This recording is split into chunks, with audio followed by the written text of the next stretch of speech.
What's up, geeks? Welcome back for another episode of Best Geek Vlog Ever, the weekly web show that proves it's okay to be a geek. We're your hosts, Brenden Toda and Ezequiel Gutierrez. On this week's episode, we're going to give you a quick update on our 2013 summer movie pool. Now, we have 7 players playing, but we thought we'd give everyone a chance to look and see how things break down. Now, we are 2 months into this summer movie season, so we're not exactly at the halfway point, but we thought it would be interesting to take a look at the current standings. If the summer were to end today, what the standings would look like. Now, granted, there is still a lot of movies on all of our lists that haven't come out yet, and even the movies that have, their place in the top 10 will probably change drastically with some of those later summer movies coming into the fray, but we thought it would be fun. The top 10 movies break down like this. Iron Man 3 is currently sitting at number 1 with $403 million. At number 2 is Fast and Furious 6, which has pulled in a whopping $229 million. Star Trek Into Darkness is at number 3 with $217. And number 4 is Man of Steel with $214 million. Number 5 is a surprise to me with The Great Gatsby at $141 million. At number 6 is The Hangover Part 3 with $110 million. Epic is sitting at number 7 with $101 million. Now You See Me is at number 8 with just under $100 million at the $95 million mark. Number 9 is Monsters University with $93 million. And rounding out the top 10, number 10 is World War Z with $74 million. We can't stress enough how preliminary this is. For God's sake, some of these movies have only been in theaters for a few days. To give you a real quick sense of how much these movies will probably move around, especially with a lot of the movies opening up, numbers 9 and 10 on our list just opened up. One of those will definitely move its way up, probably into the top 5, which is Monsters University, while World War Z may stay near the top 10, but probably won't be in the top 10. That's my prediction. But what do I know? My list looks terrible, terrible right now as it stands. I mean, some of the surprises I think for me right off the bat are how little Star Trek Into Darkness is making. I think a lot of people playing the game this year had Star Trek very high. Some of us, including myself, in the number 2 spot, which it will not. No. It's not there now. No. And it won't stay It's not going to get any higher. Yeah, definitely not going to get any higher. I think in the 2 spot is a big surprise. Fast and Furious 6. And we're big fans of the Fast and Furious franchise. And I love that it's making so much money. I don't for this game. Because I had Fast and Furious 6 and Man of Steel quite low. And Man of Steel right now is tracking in top 5 territory. I'm glad if you'll go back to the episode where we started the summer and gave our general preliminary predictions. I was saying, please let Man of Steel do well. That's right. Please, DC, please do well. I really wanted it to crack the top 10 or even oust Star Trek. If it ends up in number 2, I will be thrilled. I'm with you. I think it's fully deserving of that spot, but as we've discussed before, box office performance does not necessarily reflect a good movie. I really underestimated Superman. Yeah. How dare you? I'm kind of disappointed in that. The Hangover Part 3, as much as I don't care about that franchise, for this game, I really thought it would perform much better. Yep. And I think I put it at number 5, which it's not going to be if it even stays in the top 10. Yeah. Which it might not. To go back to the lists, we have some pretty good early numbers, I would say. At very least, a lot of the players had a good idea of what the summer was going to look like. The order, however, is very wrong. With 32 points, Christopher Haskew has the least amount of points so far, but his saving grace is that 6 of his movies that he picked in his top 10 haven't even come out yet.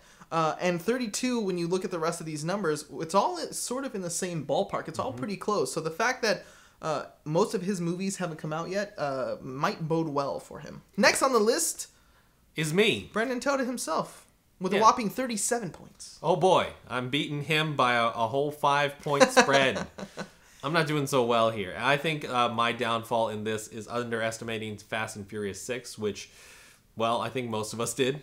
And putting too much faith in Star Trek, which, as we discussed, was a very common thing. Next, with 38 points, myself and Lauren Anderson. Now, the thing I'm sort of worried about that is we have very similar lists in that a lot of the movies that we've chosen to put in our top 10 list have come out.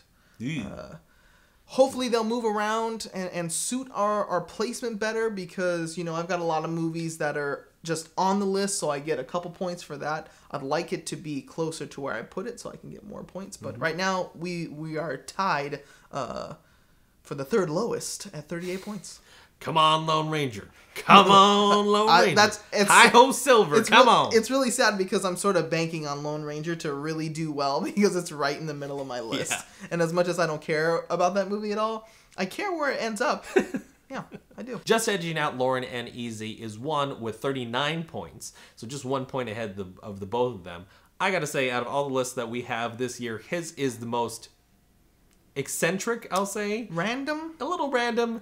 I don't know if he just kind of took all the movies and just put it on a board and just shuffled it around. Yeah. Maybe did a Ouija thing and just kind of got guidance. And Man of Steel #1. No. Yeah, of all of us, he's the only one who put more faith in Man of Steel as opposed to the Man of Iron. But, you know, what are you going to do about that? He's beating both of us. He's beating both of us, so it shows what we know. Yeah. With a nice round number, Mr. Mark Babbitt comes in at 40 points, which puts him in a nice, healthy second place. Again, Mark is also another person on the list who is, a lot of the movies that he has are already out and tracking. He's got some dark horses that he's already getting points for. So we know if those movies stay where they're at, he'll at least get some points for dark horses. And coming in at #1, in case you haven't figured it out of who's playing and who we haven't mentioned yet, Dan Escobar, #1. He is currently tracking with 46 points. That is quite an impressive score. Well, it's quite an impressive score you got there. Wow. Now, that's interesting, too, because, again, we're only 2 months in, and I believe, if I'm not mistaken, last year's high score was in the mid-50s. So to already be at 46, now, again, that could change and that could actually hurt him. Probably. If movies move out of the way.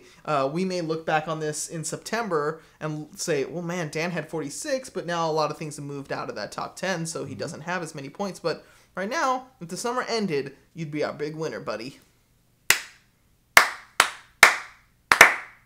Even though we are in full swing in the summer movie pool for the whole summer, you can still be a part of our weekly box office challenges. Every Friday, comment on our Facebook what movie you think will win the weekend and how much money it will make. The person with the closest guess to that number without going over wins an Amazon movie rental courtesy of Best Geek Blog Ever. Facebook.com/Best Geek Blog Ever. So looking forward to the rest of the summer, which movie do you think is probably going to elbow its way into the top 10? I would love to see Pacific Rim break into that top 10. Okay. I think that is the one I'm looking forward to the most for the rest of the summer. It's just, I don't know, it's got like the 12-year-old kid in me so excited to go to the movies to experience these crazy things on screen. So the Megazords? Yeah. I'd like to see Pacific Rim edge into the top 10. But we'll see. It's not tracking well right now. But we'll see. What about you? I want Kick-Ass 2 to do well, just because it's got a really unique-looking Jim Carrey in that. I really enjoyed the first one. It's not your typical summer movie fare. I would say It's an R-rated comic book-based comedy. With kids. With kids. It seems kind of odd. I'm surprised that this one even got made. So, yeah. So it's in my dark horses for a reason, because I'm not entirely sure that it has the kind of feet beneath it to break into the top 10. I'd like to see it, but I'm not putting my hopes on it, clearly. But I would like to see that do pretty well. Sure. Thanks again for joining us for another episode of Best Geek Vlog Ever. To stay up to date with all our latest episodes, hit the subscribe button right here. New episodes are uploaded every Monday. If you have a suggestion for next week's topic, leave it in the comments section down below or hit us up at our Twitter at EpicHappensHere. For Best Geek Vlog Ever, we're your hosts, Brenden Toda and Ezequiel Gutierrez, reminding you that every weekday is a geek day.